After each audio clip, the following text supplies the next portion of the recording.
मेरा नाम शिखा है और पिछले पार्ट में आपने देखा कि किस तरह अमेरिका में मुझे जेल हो गई थी क्योंकि मैं इल्लीगल तरीके से वहाँ पर पहुँची थी और जेल पहुँचते ही मेरी 2 लड़कियों से लड़ाई हो गई थी जिसकी वजह से मुझे 3 रात काल कोठरी पर बितानी थी।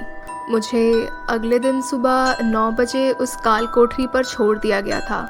जैसे ही मैं वहाँ गई तो वो 10 बाय 10 का बहुत छोटा सा कमरा था। वहाँ पर बेड भी नहीं था, वहाँ पर कुछ भी नहीं था। वहाँ पर एक छोटे से छेद से हल्की सी रोशनी आ रही थी जो कि थोड़ी देर के बाद वो भी गायब हो गई। अब वहाँ पे पूरी तरह से अंधेरा हो गया था। मैंने पहले ही सोच लिया था कि मैं वहाँ पर ज़्यादा समय सोकर बिताऊंगी ताकि ये 3 दिन कब बीत जाए मुझे पता ही ना चले। मेरे बाकी सारे साथी यही कह रहे थे कि इस काल कोठरी पर किसी भूत प्रेत का साया है, पर मुझे ऐसा लग रहा था कि शायद वो इस बातों पर यकीन करते हैं इसलिए उन्हें ये सारी चीज़ें महसूस होती हैं। मैं बचपन से ही भूत प्रेत पर यकीन नहीं करती, इसलिए मुझे ऐसा वहाँ पर कुछ भी फील नहीं हो रहा था। वहाँ पर 9 बजे से करीब 12 बज चुके थे पर मुझे ऐसा कुछ भी अजीब एहसास नहीं हुआ था और ये समय का अंदाज़ा लगा रही थी मैं। मुझे समय भी समझ में नहीं आ रहा था। मैंने सोचा कि अगर मैं थोड़ी देर सो जाऊंगी तो शायद मुझे अच्छा लगेगा। जैसे ही सोने के लिए मैं नीचे ज़मीन पर लेटी तो आप यकीन नहीं करेंगे, वो कमरा इतना ज़्यादा शांत था कि मुझे मेरी धड़कनें सुनाई दे रही थी। और यकीन मानिए, अपनी खुद की धड़कनों की आवाज़ें सुनना थोड़ा डरावना होता है। मुझे मेरी ही सांसों की आवाज़ें आ रही थी, इस वजह से मैं सो नहीं पा रही थी। अब मुझे समझ में आ रहा था कि लोग यहाँ पर आने से घबराते क्यों हैं। मैं चुपचाप एक कोने पर बैठ गई थी और मैं बस खाने का इंतज़ार कर रही थी। मैंने सुबह भी कुछ नहीं खाया था, उस वक्त दोपहर को भी कुछ भी नहीं आया और शाम के वक्त भी कुछ भी खाने को नहीं आया। मुझे समझ नहीं आ रहा था अगर यहाँ पर खाने को नहीं मिलेगा तो लोग यहाँ पर 30 दिन भी कैसे गुजार लेते होंगे। वक्त क्या हो रहा था ये भी अंदाज़ा लगाना बहुत ही मुश्किल था, पर मुझे हल्की हल्की नींद आने लगी थी तो मैंने अंदाज़ा ही लगाया था कि शायद रात का वक्त हो गया है और मैं वापस सोने का कोशिश करने लगी। जैसे ही मैं सोई तो थोड़ी ही देर में मुझे नींद लग गई। इस बार मुझे मेरी धड़कनों की आवाज़ ज़्यादा नहीं आ रही थी। मैंने सोच लिया था कि मुझे ज़्यादा वक्त यहाँ पर सोकर ही बिताना होगा, तभी मैं इस तरह यहाँ पर सरवाइव कर पाऊँगी।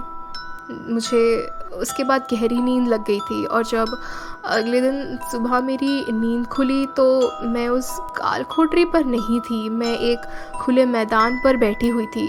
मुझे समझ नहीं आ रहा था कि आखिर ऐसा कैसे हो सकता है।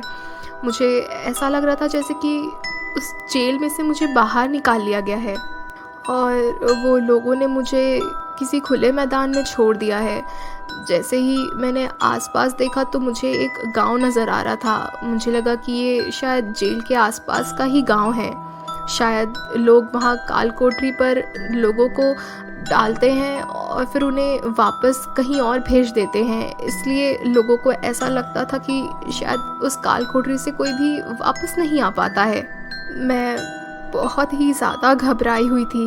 मैं जैसे जैसे उस गांव की तरफ पहुंच रही थी मुझे ये रियलाइज़ हुआ कि ये जगह बहुत ही ज़्यादा देखी देखी सी लग रही है।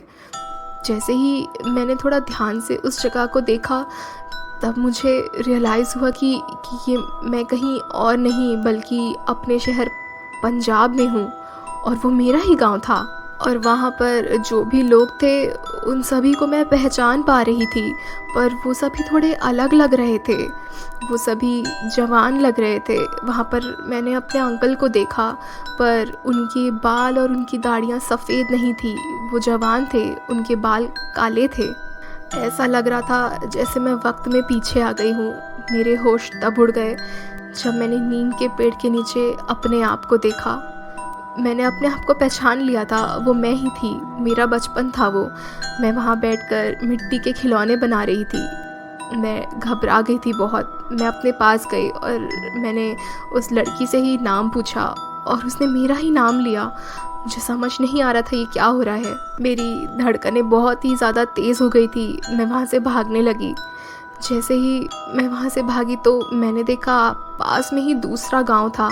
मैं जैसे ही उस गांव में गई, मैंने ध्यान दिया कि वो भी मेरा ही गांव है। मैं समझ नहीं पा रही थी आखिर मेरे साथ हो क्या रहा है।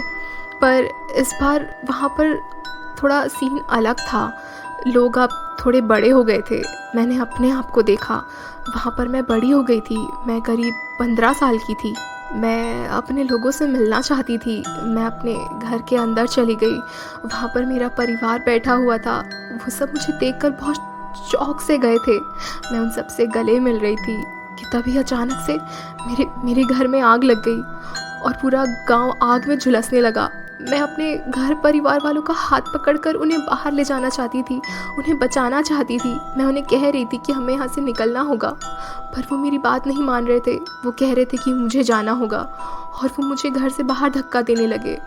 मैं रोती बिलखती हुई वहाँ से बाहर निकलने लगी। मेरे बाजुओं पर भी आग लग गई थी।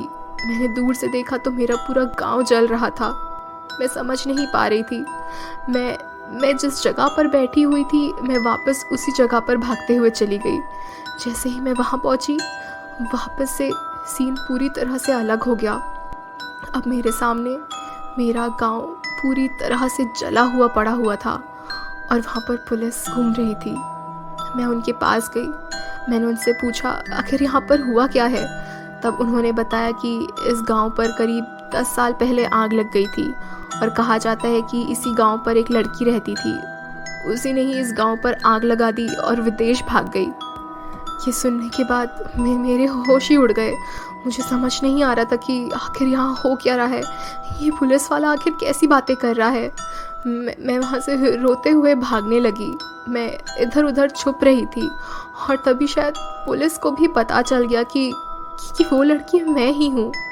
मैं उस गांव पर करीब 10 दिन तक इधर उधर छुपकर अपने दिन बिता रही थी और वहाँ पर पुलिस मेरे पीछे लगी हुई थी। वो वक्त मेरे लिए बहुत ही ज़्यादा डरावना था। सारी चीज़ें इतनी तेज़ी से हो रही थी, मेरे लिए संभलना और समझना बहुत ही ज़्यादा मुश्किल था। वहाँ पर मैंने 10 दिन से कुछ भी नहीं खाया था। मेरी हालत बहुत ही ज़्यादा ख़राब हो चुकी थी। मेरे कपड़े ख़राब हो चुके थे। भूख से मेरी जान निकल रही थी। मेरा शरीर कमज़ोर हो गया था। वहीं पास के ही पीपल के पेड़ के नीचे मैं बैठ गई और तड़प रही थी कि धीरे धीरे सब कुछ धुंधला होने लगा और मैंने अपना होश खो दिया। ऐसा लगा शायद मैं बेहोश हो गई हूँ या मेरी नींद लग गई है।